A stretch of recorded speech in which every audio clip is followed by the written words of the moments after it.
దానియేలు పౌరుషంగా చచ్చిపోయేదాకున్నాడు. ఎందుకంటే ప్రార్థన తనకి పౌరుషాన్ని ఇచ్చింది, ప్రార్థన తనకి బరువునిచ్చింది, ప్రార్థన తనకి పవిత్రతనిచ్చింది, ప్రార్థన పాపాన్ని చీకొట్టే తత్వాన్ని ఇచ్చింది. మీలో ఎవరికైనా పాపం అంటే ఇష్టం అనిపించట్లేదనంటే మీరు ప్రార్థన చేయట్లేదని అర్థం.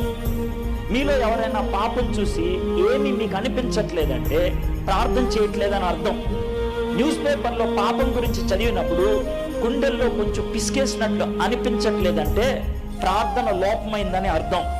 గుర్తుపెట్టుకోండి, ఆ విధంగా మనం పాపాన్ని అసహించుకోవటం మానేయటం మొదటి మెట్టు అయితే, అంగీకరించడం రెండో మెట్టు అయితే, చేయటం అనేది మూడో మెట్టు అవుతుంది.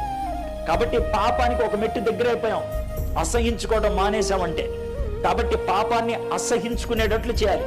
పాపాన్ని అసహించుకునేటట్లు ఎలా చేస్తాం? ప్రార్థన చేస్తే అవుతుంది. ప్రార్థన చేస్తే పాపాన్ని అసహించుకుంటాం.